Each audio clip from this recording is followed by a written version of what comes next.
Hello dear students, स्वागत है आपका मेरे YouTube channel Adarsh institute of English में। अभी जो हमारा लेसन चल रहा है वुमेन्स एजुकेशन, जिसके लिए लिखा है एस राधाकृष्णन ने, इस लेसन को पूरा पढ़ा चुका हूँ। इस वीडियो में डिस्कस करेंगे इसकी जो 3 मोस्ट इम्पोर्टेंट पैसेज हैं उनके रेफरेंस, कॉन्टेक्स्ट, एक्सप्लेनेशन, इसके बारे में। लेसन तो पूरा पढ़ा ही दिया है, लेकिन तब भी जो 3 मोस्ट इम्पॉर्टेंट पैसेज हैं उन पैसेज को फिर से पढ़ेंगे और उसको पढ़ने के बाद तब कहीं उसका रेफरेंस, कॉन्टेक्स्ट, एक्सप्लेनेशन ये लिखेंगे। और यदि आप मेरे इस चैनल पर नए हैं तो प्लीज़ चैनल को सब्सक्राइब करना ना भूलें। अब शुरू करते हैं आज की वीडियो। जो आपकी पहली पैसेज है, लिखा है यू आर लिविंग, तुम रह रहे हो, इन एन एज, एक युग में, बेहन जब, देयर आर हैं, ग्रेट अपॉर्चुनिटीज, बहुत सारे अवसर हैं, फॉर वुमेन, महिलाओं के लिए, इन सोशल वर्क, सामाजिक कार्य में, पब्लिक लाइफ, सार्वजनिक जीवन में, एंड एडमिनिस्ट्रेशन, शासनकाल में। तुम एक ऐसे युग में रह रहे हो जहां नारियों के लिए सामाजिक कार्य में, सार्वजनिक जीवन में और शासनकाल में बहुत सारे महान अवसर हैं। ये लिखा है वुमेन, इसका करेक्ट प्रोनाउंसिएशन है women.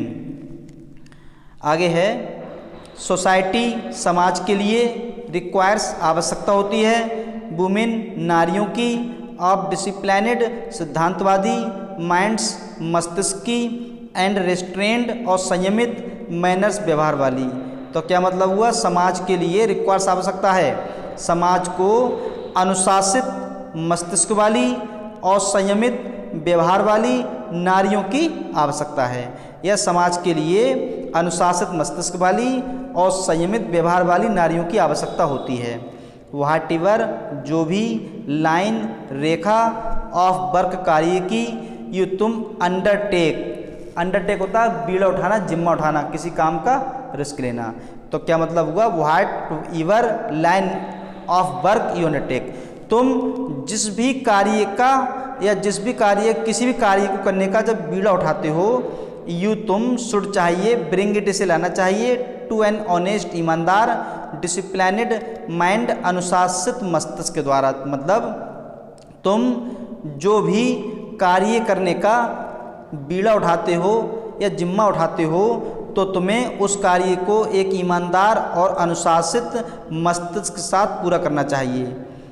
You will then, you तुम, विल देन तब, सक्सीड, सफल हो जाओगे, एंड हैव द जॉय, आनंद लोगे, ऑफ योर वर्क, अपने कार्य का, तब तुम सफल हो जाओगे और अपने कार्य का आनंद लोगे। तो क्या मतलब हुआ कि तुम एक ऐसे युग में रह रहे हो जहां नारियों के लिए सामाजिक कार्य में, सार्वजनिक जीवन में और शासनकाल में बहुत सारे अवसर हैं। समाज के लिए अनुशासित, मस्तिष्क वाली और संयमित व्यवहार वाली नारियों की आवश्यकता होती है। तुम जो भी कार्य करने का बीड़ा उठाते हो तुम्हें उस कार्य को एक ईमानदार और अनुशासित मस्तिष्क से करना चाहिए, तब तुम सफल होगे और अपने कार्य का आनंद लोगे। ये थी आपकी फर्स्ट पैसेज। अब देखते हैं इसका रेफरेंस, कॉन्टेक्स्ट और एक्सप्लेनेशन। सबसे पहले रेफरेंस, तो रेफरेंस तो सेम ही रहता है सबका।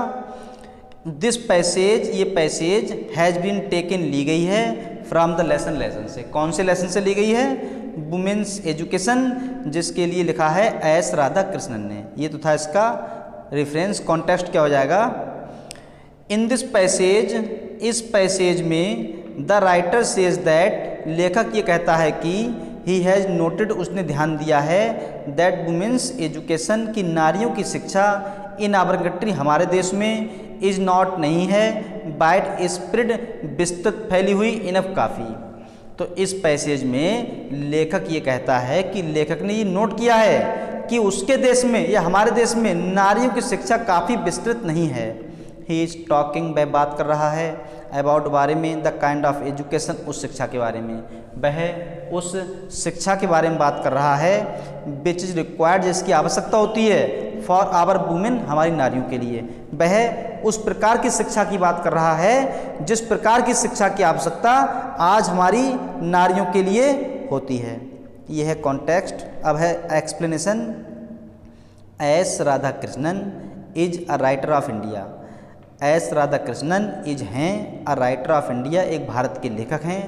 In these lines, in lines में, ही सेज दैट, वह कहते हैं कि, इन लाइन्स में लेखक ये कहते हैं कि देयर आर हैं मैनी अपॉर्चुनिटीज, बहुत सारे अवसर हैं, फॉर वुमेन, नारियों के लिए, एट प्रेजेंट, वर्तमान में। वह कहते हैं कि वर्तमान में नारियों के लिए बहुत सारे अवसर हैं। दे हैव, वे रखती हैं, अ ग्रेट, एक महान, चांस, अवसर, इन सोशल वर्क, सोशल वर्क में मीन्स सामाजिक कार्य में उन्हें महान अवसर हैं। दे कैन वर्क, वे काम कर सकती हैं। इन पब्लिक लाइफ, वे सार्वजनिक जीवन में काम कर सकती हैं। दैट की, दैट जो इज है, दे कैन वर्क, वे काम कर सकती हैं। इन पॉलिटिक्स, यही वह है जिससे वह पॉलिटिक्स या राजनीति में भी काम कर सकती हैं। दे कैन फाइंड, वे प्राप्त कर सकती हैं। गुड पोजिशंस, अच्छी पोजीशन, वे अच्छी पोजीशन प्राप्त कर सकती हैं। इन एडमिनिस्ट्रेशन, शासनकाल में, वे शासनकाल में एक अच्छी पोजीशन प्राप्त कर सकती हैं। आवर सोसाइटी, हमारे समाज के लिए, इज है, इन नीड, आवश्यकता, ऑफ सच वुमेन, ऐसी नारियों की, हमारे समाज को ऐसी ही नारियों की आवश्यकता है। दोज वे हु हैव डिसिप्लिनेड माइंड्स, जिनके अनुशासित मस्तिष्क हों, एंड कंट्रोल्ड मैनर्स, और संयमित व्यवहार हों, जिनके अनुशासित मस्तिष्क हों और संयमित व्यवहार हों, आज हमारे समाज के लिए ऐसी ही नारियों की आवश्यकता है। ही एडवाइसेस अस, लेखक हमें सलाह देता है, इफ़, यदि, बी वांट, हम चाहते हैं, टू सक्सेड, सफल होना, एंड एंजॉय आवर वर्क, अपने कार्य का आनंद लेना। लेखक हमें ये सलाह देता है, यह सलाह देता है कि यदि हम अपने कार्य में सफल होना चाहते हैं और उस कार्य का आनंद लेना चाहते हैं, इट इज, ये है, क्या है, नेसेसरी, आवश्यक है। तो ये आवश्यक है दैट की the work should be done, कि कार्य किया जाना चाहिए, बाय ऑनेस्ट, ईमानदार, एंड डिसिप्लिनेड माइंड, और सिद्धांतवादी मस्तिष्क से किया जाना चाहिए। तो क्या हो जाएगा पूरा एक्सप्लेनेशन कि एस राधाकृष्णन भारत के लेखक हैं। इन लाइन्स में वह कहते हैं कि नारी के लिए वर्तमान समय में बहुत सारे अवसर हैं, वे, उनके पास सोशल वर्क करने का एक महान चांस है, वे पब्लिक लाइफ में कार्य कर सकती हैं, जिससे कि वे राजनीति में जा सकती हैं, वे या उन्हें वह शासन काल में एक अच्छी पोजीशन प्राप्त कर सकती हैं। हमारे समाज के लिए ऐसी ही नारियों की आवश्यकता है जिनके मस्तिष्क सिद्धांतवादी हों और संयमित व्यवहार हों। वह हमें सलाह देता है कि यदि हम सफल होना चाहते हैं और अपने कार्य का आनंद लेना चाहते हैं, इट इज़ नेसेसरी, आवश्यक है, दैट कि ये आवश्यक है, क्या आवश्यक है कि कार्य ईमानदार और अनुशासित मस्तिष्क से होना चाहिए। ये था आपका रेफरेंस कॉन्टेक्स्ट एक्सप्लेनेशन। अब आती है ये वाली पैसेज, ये कह सकते हैं ये वाली पैसेज जो है मोस्ट इम्पोर्टेंट है, कई बार एग्जाम में पूछी भी गई है। लिखा है कंपेशियन, दया, is the quality which is more characteristics of women than of men. Compassion, compassion लिखा हुआ है, उसी का मीनिंग लिख दिया है ये दया। कंपेशियन मीन्स दया। इज है द क्वालिटी, एक गुण है, विच जो, इज है, मोर अधिक, कैरेक्टरिस्टिक्स विशेष, ऑफ वुमेन नारियों में, देन अपेक्षा, ऑफ मेन आदमियों की या लोगों की। दया एक ऐसा गुण है जो आदमियों की अपेक्षा महिलाओं में अधिक पाया जाता है। आई रीड, मैंने पढ़ा है, रिसेंटली, अभी जल्दी में ही या हाल में ही, अ बुक, एक किताब के, मैंने हाल में ही एक किताब को पढ़ा है, विच स्पीक्स, जो बताती है, अबाउट, बारे में, द डिक्लाइन, पतन के बारे में, ऑफ वुमेनहुड, नारित्व के। मैंने हाल में ही ये किताब को पढ़ा है जो नारित्व के पतन के बारे में बताती है। एंड सेज, और वह किताब में लिखा है या वह किताब कहती है, दैट की दिस इज सो, ऐसा इसलिए है, बिकॉज क्योंकि देयर इज है अ डिक्लाइन, पतन है, इन कंपेशियन, दया में। वह किताब ये बताती है ऐसा इसलिए है या महिलाओं में पतन इसलिए हुआ है क्योंकि महिलाओं में जो दया है, दया में भी घटा हुआ है या दया में भी पतन हुआ है, मतलब दया में पतन हुआ है इसलिए नारित्व में भी पतन हुआ है। इन अदर वर्ड्स, दूसरे शब्दों में, द नेचुरल क्वालिटी, प्राकृतिक गुण, दूसरे शब्दों में प्राकृतिक गुण ऑफ वुमेन, नारियों का, is कंपेशियन, Daya.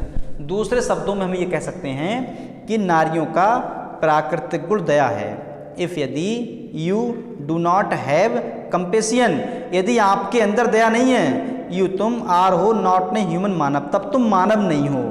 It is therefore, ऐसा इसलिए है, इसेंशियल, आवश्यक, फॉर एवरी ह्यूमन बीइंग, प्रत्येक मानव जाति के, ये प्रत्येक मानव जाति के लिए इसलिए आवश्यक है, टू डेवलप, विकसित करें, द क्वालिटी गुण ऑफ कंसिडरेटेडनेस, मतलब कंसीडर होता है विचार करना, उसी से बना है कंसिडरेटेडनेस मतलब दया, काइंडनेस दयालुता, कंपेशन दया, तीनों वही हो जाएंगे, तीनों का मतलब हो जाएगा दया, ये और ये और ये, मतलब कंसिडरेटनेस और काइंडनेस और कंपेशन, इन तीनों का मतलब है दया। तो क्या मतलब हुआ यहाँ से, ये आवश्यक है कि हम कंसिडरेटनेस और काइंडनेस और कंपेशन मतलब दया, दयालुता और सहानुभूति, इनके गुणों को विकसित करें। विदाउट दीज क्वालिटीज, बिना इन गुणों के, भी हम आर हैं ओनली, केवल ह्यूमन एनिमल्स, बिना इन गुणों के हम केवल ह्यूमन एनिमल्स हैं। और जो लिखा है ह्यूमन एनिमल्स, इसके आगे लिखा है नरपशु, ये ह्यूमन एनिमल्स को लिख दिया है नरपशु, क्योंकि ह्यूमन मीन्स नर और एनिमल मीन्स पशु। तो क्या मतलब हुआ, विदाउट दीज क्वालिटीज, बिना इन गुणों के, भी हम आर हैं नरपशु हैं, नॉट मोर देन दैट, और इससे अधिक कुछ भी नहीं है। बिना इन गुणों के हम नरपशु हैं और इससे अधिक कुछ भी नहीं है। ये है पैसेज, एक बार फिर देखते हैं बहुत जल्दी से इसे, कि दया एक ऐसा गुण है जो आदमियों की अपेक्षा महिलाओं में अधिक पाया जाता है। और मैंने हाल में ही ये किताब को पढ़ा है जो नारित्व में जो पतन हुआ है उसके बारे में बताती है, और उस किताब में लिखा हुआ है, किताब कहती है कि ऐसा इसलिए है क्योंकि नारियों में दया की भी कमी हुई है। दूसरे शब्दों में ये कह सकते हैं कि नारियों का प्राकृतिक गुण दया है, यदि तुम्हारे अंदर दया नहीं है तो तुम मानव नहीं हो। तो इसलिए आवश्यक है प्रत्येक मानव जाति के लिए कि वह दया के गुण को विकसित करे, और या वह दया, सहानुभूति और दयालुता के गुण को विकसित करे। बिना इन गुणों के हम केवल नरपशु हैं, उससे ज़्यादा कुछ भी नहीं है। या यदि हमारे अंदर दया नहीं है तो हम केवल नरपशु हैं और उससे बढ़कर कुछ भी नहीं है। यह है आपकी पैसेज दूसरी वाली जो कि मोस्ट इंपॉर्टेंट है। अब देखते हैं इसका रेफरेंस, कॉन्टेक्स्ट, एक्सप्लेनेशन। तो रेफरेंस तो सेम रहता है, सबका एक ही हो जाएगा। इसका कॉन्टेक्स्ट है in these lines, in lines में द राइटर, लेखक जिसका नाम है एस राधाकृष्णन, टेल्स अस, हमें बताते हैं अबाउट, बारे में, द ग्रेट नेसेसिटी, महान आवश्यकता, एंड इम्पोर्टेंस, महत्व, और मर्सी, दया का। लेखक या इन लाइन्स में लेखक एस राधाकृष्णन हमें महान आवश्यकता और मर्सी यानी दया का जो महत्व है उसके बारे में बताता है। Feelings for the sufferings of others, दूसरों के प्रति जो कष्ट है उनमें हम सहानुभूति क्या रखते हैं उसके बारे में बताता है। एंड रेडीनेस होता है तैयार, टू हेल्प देम, और हम उनके लिए, उनकी सहायता करने के लिए तैयार हो जाते हैं, इसके बारे में बताता है। मतलब इन लाइन्स में एस राधाकृष्णन हमें महान आवश्यकता और जो सहानुभूति का महत्व है उसके बारे में बताता है। और यदि किसी व्यक्ति को कष्ट है तो उसमें हम उसके कष्ट में कैसा फील करते हैं उसके बारे में बताता है, और उनकी सहायता करने के लिए तैयार हो जाते हैं, रेडी हो जाते हैं, इसके बारे में बताता है। उसके बाद आता है आपका explanation. In these lines, in lines में द राइटर सेज दैट, लेखक कहता है कि, इन लाइन्स में लेखक कहता है कि man have mercy too, men लोग या आदमी हैव रखते हैं, मर्सी दया टू भी, कि आदमी भी दया रखते हैं। बट लेकिन इट ये इज है नॉट नहीं, स्पेशल क्वालिटी, विशेष गुण ऑफ द कैरेक्टर, चरित्र का, ऑफ वुमेन, नारियों का। लेकिन it is not special quality of the character of women. तो कह सकते हैं कि इन लाइन्स में लेखक हमें ये बताता है कि आदमियों के अंदर भी दया होती है, बट लेकिन it is not special quality of the character of women, यहाँ वुमेन नहीं होगा, सॉरी मैन होगा, ये गलत हो गया है। मतलब लेखक हमें ये बताता है कि जो दया है वह विशेष रूप से या लेखक हमें बताता है कि दया आदमी के अंदर भी होती है, लेकिन ये आदमी के करैक्टर का विशेष गुण नहीं है। ही सेज दैट, वह कहता है कि रिसेंटली हाल में ही रीड अबाउट, ये जो लिखा हुआ है रिसेंटली मतलब ही सेज, वह कहता है दैट की रिसेंटली हाल में ही, यहाँ पर ही होगा, जो बी लिख गया है, जो यहाँ पर बी है यहाँ ही होगा, तो ही सेज दैट, वह कहता है कि रिसेंटली हाल में ही रीड, उसने पढ़ा है, अबाउट द, बारे में, डी जनरेशन, पतन के बारे में, ऑफ गुड क्वालिटीज, अच्छे गुण, ऑफ वुमेन, नारियों के। लेखक बताता है कि उसने हाल में ही पढ़ा है या उस किताब के बारे में पढ़ा है जो नारित्व में उनके अच्छे गुणों में जो पतन हुआ है, जो उसके बारे में बताती है।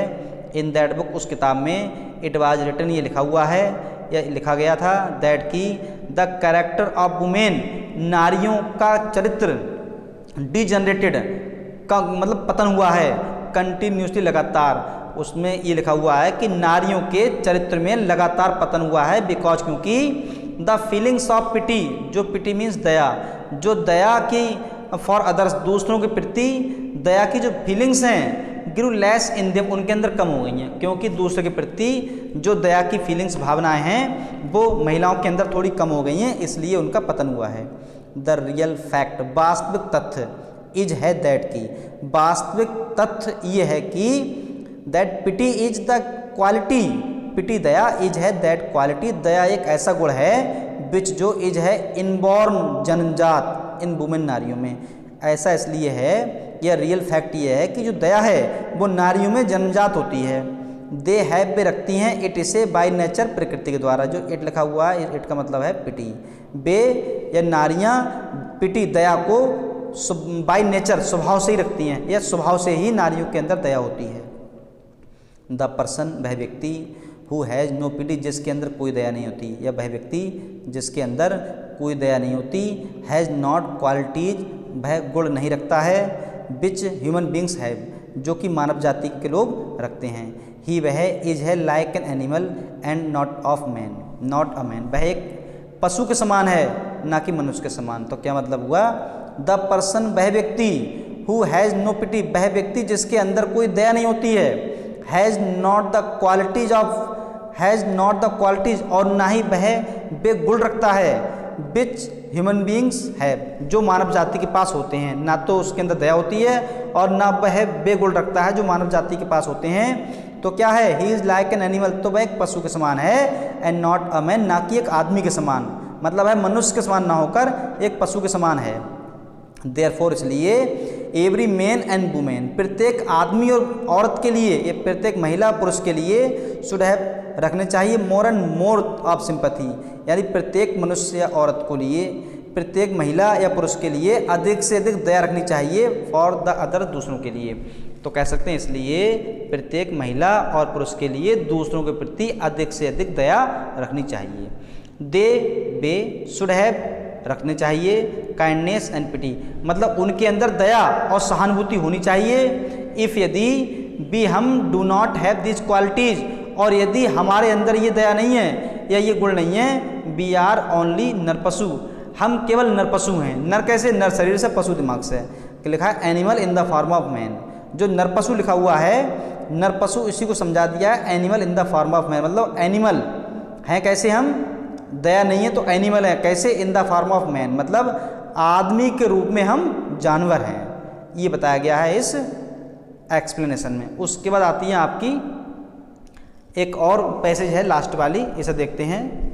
ये भी इम्पोर्टेंट पैसेज है जो एग्जाम में कई बार पूछी भी गई है।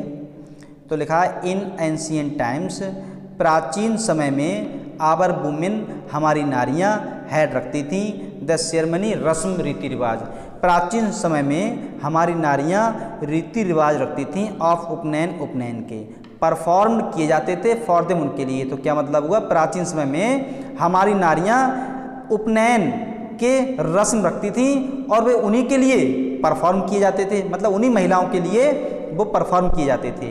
दे बर, वे थी, इंटाइटल्ड, उन्हें अधिकार प्राप्त था, टू आ स्टडी, अध्ययन करने का, ऑफ द वेदाज, वेदों का, उन महिलाओं के लिए वेदों का अध्ययन करने का अधिकार भी प्राप्त था। दे वर आल्सो इंटाइटल्ड, उन्हें अधिकार और भी था, किसका, टू द चैंटिंग, भजन का, ऑफ द गायत्री जाप, उन्हें गायत्री जाप का भजन करने का भी अधिकार प्राप्त था। ऑल दीज थिंग्स, ऑल सभी, दीज ये थिंग्स वस्तु, यहाँ वस्तुओं का मतलब अधिकार, ये सभी अधिकार व ओपन खुले हुए थे टू आवर वुमेन, हमारी नारियों के लिए। ये सारे अधिकार हमारी नारियों के लिए सुनिश्चित थे या खुले हुए थे। बट आवर सिविलाइजेशन, लेकिन हमारी सभ्यता बीकेम हो गई अरेस्टेड, जकड़ गई, लेकिन हमारी सभ्यता कुछ जकड़ गई। एंड और द एंड वन, एक, द मेन थिंग्स, और जो इसके बहुत सारे लक्षण थे, इन्हीं में से कोई एक ऐसा लक्षण हो गया of that decay of our civilisation, जिसने हमारी सभ्यता को नष्ट कर दिया। इनमें बहुत सारे लक्षण हुए, उन लक्षणों में से एक लक्षण ऐसा भी हुआ जिसने हमारी सभ्यता को नष्ट कर दिया। इज द सब्जेक्शन, होता सब्जेक्शन मीन्स होता है पराधीनता। तो क्या मतलब हुआ, is the subjection of women, यही नारियों की पराधीनता है। तो ये थी आपकी लास्ट पैसेज। अब देखते हैं इसका रेफरेंस, कॉन्टेक्स्ट, एक्सप्लेनेशन। रेफरेंस तो फिर वही आ गया है जब पहले जैसा। कॉन्टेक्स्ट है in these lines, in lines में द राइटर सेज दैट, लेखक कहता है कि इन एंशिएंट सोसाइटी, प्राचीन समाज में वुमेन्स एजुकेशन, नारियों की शिक्षा, मतलब लेखक कहता है कि प्राचीन समय में नारियों की शिक्षा बाज थी टू मच डीप, इतनी गहरी एंड ब्रॉड विस्तृत। इन लाइन्स में लेखक कहता है कि प्राचीन समय में हमारी जो महिलाएं थी उनकी शिक्षा काफ़ी डीप थी, गहरी थी और चौड़ी थी, मतलब विस्तृत थी। बट लेकिन इन द मिडिल एज, लेकिन जैसे जैसे या जैसे जैसे मिडिल एज आया, मध्य युग आया और हिस्ट्री, इतिहास का, जैसे जैसे इतिहास का एक मिडिल एज आया, women were neglected, neglect means अवहेलना करना, तो नारियों की अवहेलना हुई। नो अटेंशन, कोई अटेंशन नहीं, बाज पेड़ दिया गया टूवार्ड्स की ओर, द प्रोग्रेस, उन्नति की ओर, ऑफ वुमेन, नारियों के उन्नति की ओर कोई भी अटेंशन नहीं दिया गया। सो देयर कंडीशन, इसलिए उनकी दशा स्टार्टेड, शुरू हो गई, डिक्लाइन मीन्स पतन होना, इसलिए उनकी दशा का पतन होना शुरू हो गया या उनकी दशा दुर्दशा में बदलने लगी। तो क्या कहना चाहता है लेखक कि इन लाइन्स में लेखक ये कहता है कि प्राचीन समय में जो सोसाइटी थी, सोसाइटी में एंशिएंट सोसाइटी मतलब प्राचीन समाज में नारियों की शिक्षा इतनी गहरी थी और विस्तृत थी, लेकिन जैसे जैसे मिडिल एज आया, वुमेन का जो इतिहास था या वुमेन को इतिहास में नेगलेक्ट किया गया, उन पर कोई ध्यान नहीं दिया गया या उनकी उन्नति की ओर कोई ध्यान नहीं दिया गया, इसलिए उनकी दशा बेकार हो गई, पतन हो गया। एक्सप्लेनेशन है, लिखा है इन दिस पैसेज, इस पैसेज में द राइटर सेज दैट, लेखक कहता है कि द एंशिएंट टाइम्स, प्राचीन समय, वर थे वेरी गुड, बहुत अच्छे, फॉर वुमेन, महिलाओं के लिए। लेखक ये कहता है कि महिलाओं के लिए प्राचीन समय तो अच्छे थे। दे हैड, उनके पास थी अ रिस्पेक्टेड पोजीशन, उनकी एक सम्मानजनक पोजीशन थी इन द सोसाइटी, समाज में, महिलाओं की समाज में एक रिस्पेक्टेड पोजीशन थी। दे वर ऑथराइज्ड, उन्हें अधिकार प्राप्त था टू टेक पार्ट, की वे हिस्सा लें इन रिलीजियस फंक्शंस, की वे धार्मिक त्योहारों में हिस्सा लें ऑफ सोसाइटी, समाज के, उन्हें समाज के धार्मिक त्योहारों में हिस्सा लेने का अधिकार प्राप्त था। दे वे वर थी आल्सो भी फैमिली परिचित, वे परिचित भी थीं विद द वेदात, वेदों से, वह वेदों, जो वेद होते हैं ऋग्वेद, यजुर्वेद, सामवेद, मतलब वे वेदों से भी परिचित थी, मतलब वेदों का जाप भी करती थी। एंड रीड, पढ़ती थी अदर, दूसरी रिलीजियस, धार्मिक बुक्स, पुस्तकें, और वे दूसरी धार्मिक पुस्तकों को भी पढ़ती थीं। दे वर, वे थीं द पार्टनर, हिस्सेदार थीं ऑफ देयर मेल काउंटरपार्ट्स, अपने मेल होता है पुरुष, काउंटरपार्ट्स प्रतिरूप, यानी वह मनुष्य के समान या पुरुष के समान हिस्सेदार थीं इन चैंटिंग, भजन गाने में, द गायत्री जाप, गायत्री मंत्र, यानी वे जिस तरह से पुरुषों को गायत्री जाप करने का अधिकार प्राप्त था, उसी तरह से महिलाओं के लिए भी गायत्री मंत्र का जाप करने का अधिकार प्राप्त था। देयर वाज था, नो नहीं, रेस्ट्रिक्शंस, बंदिश ऑन देयर एजुकेशन, उनकी शिक्षा पर कोई भी बंदिश नहीं थी, कोई भी लगाम नहीं थी या कोई भी रोकथाम नहीं थी। ये रेस्ट्रिक्शंस होता है लगाम या रोकथाम, उनकी शिक्षा पर कोई रोकथाम नहीं थी। देयर राइट्स, उनके जो अधिकार थे, वर थे इक्वल, बराबर, टू मेन, आदमी के, उनके या महिलाओं के अधिकार आदमी के बराबर थे। बट लेकिन जब द एंशिएंट सिविलाइजेशन, जो एंशिएंट प्राचीन, सिविलाइजेशन सभ्यता, लेकिन जो प्राचीन सभ्यता थी, बिगेन टू डिक्लाइन, होता पतन होना, लेकिन प्राचीन सभ्यता का पतन होना शुरू हो गया। इट हैड एन, इट ये हैड रखता था एन एक, ये रखता था क्या एन एक, एडवर्स होता है कठिनाई या बुरा मतलब कठिन, इफेक्ट प्रभाव on the position of women, ये नारियों की पोजीशन पर एक बुरा प्रभाव रखता था। द मेन कॉज सबसे मुख्य कारण ऑफ द डीके पतन का सबसे मुख्य कारण ऑफ सच हाई सिविलाइजेशन, ऐसी उच्च सभ्यता के पतन का जो मुख्य कारण था बाज था दैट वुमेन औरतें बर्ती forfeited for the their dignified status, कि उन्हें जो उनकी डिग्निफाइड स्टेटस था उसके लिए उसे वंचित कर दिया गया। ये था। एक बार और देखा जाए इसे तो क्या हो जाएगा, जो लिखा है इसका एक्सप्लेनेशन ये हो जाएगा कि इस पैसेज में लेखक ये कहता है कि, या इस पैसेज में लेखक ये कहता है कि प्राचीन समय में हमारी नारियां जो थीं वह उनकी स्थिति अच्छी थी, या इस पैसेज में लेखक ये कहता है कि प्राचीन समय हमारी महिलाओं के लिए अच्छा था, उनकी समाज में रिस्पेक्टेड पोजीशन थी, उन्हें धार्मिक पुस्तकें या समाज में धार्मिक पुस्तकें पढ़ने का अधिकार प्राप्त था, वह वेदों से परिचित थी, या कह सकते हैं वह वेदों का अध्ययन करती थी या धार्मिक पुस्तकें पढ़ती थी, और उन्हें धार्मिक त्योहारों में भी जाने का अधिकार प्राप्त था। वे मनुष्य के समान गायत्री मंत्र भी पढ़ती थी, या गायत्री मंत्र को जिस तरह से मनुष्य को अधिकार प्राप्त था पढ़ने का, उसी तरह से महिलाओं के लिए भी गायत्री मंत्र को पढ़ने का पूर्ण अधिकार प्राप्त था। उनके पास कोई शिक्षा के लिए बंदिश नहीं थी, उनके जो अधिकार थे वे आदमी के बराबर थे। लेकिन जब प्राचीन सभ्यता का पतन होना शुरू हो गया तो इट हैड एन, तो ये एक रखने लगा क्या, नारियों की पोजीशन पर बुरा प्रभाव डालने लगा। The main cause of the decay, सबसे मुख्य कारण जो था जिसकी वजह से जो हाई सभ्यता थी वह जिसका पतन हुआ वह ये था कि नारियां जो थीं उन्हें एक गौरवशाली स्तर से वंचित कर दिया गया। तो ये था आपका लेसन जिसका टाइटल था वुमेन्स एजुकेशन, और जिसके लिए लिखा था एस राधाकृष्णन ने। इस तरह से आपका ये लेसन अभी कंप्लीट तो नहीं हुआ है, इसको पढ़ा भी दिया, और आज इसके जो इम्पोर्टेंट वाले रेफरेंस कॉन्टेक्स्ट एक्सप्लेनेशन जो पैसेज की एक्सप्लेनेशंस हैं उसे भी करा दिया। अब जो उसके बाद नेक्स्ट वीडियो होगी इसमें, उस वीडियो में इसके मोस्ट इम्पॉर्टेंट शॉर्ट क्वेश्चंस होंगे, एक्स्ट्रा नहीं लिखाना है, 5, 6, 7 बस अधिक से अधिक वो लिखा दिए जाएंगे। उसके बाद आपका रह जाएगा लास्ट लेसन, उसे कराने के बाद में फिर जो मैंने एक दिन और बताया था एक दिन कि जो लाइन दी होती है उसमें स्पेस है बीच में, तो 4 ऑप्शन दिए होते हैं, उसके बाद वो कराए जाएंगे जो कि 3 या 4 नंबर के लगभग हर एग्ज़ाम पूछे जाते हैं इंटरमीडिएट में।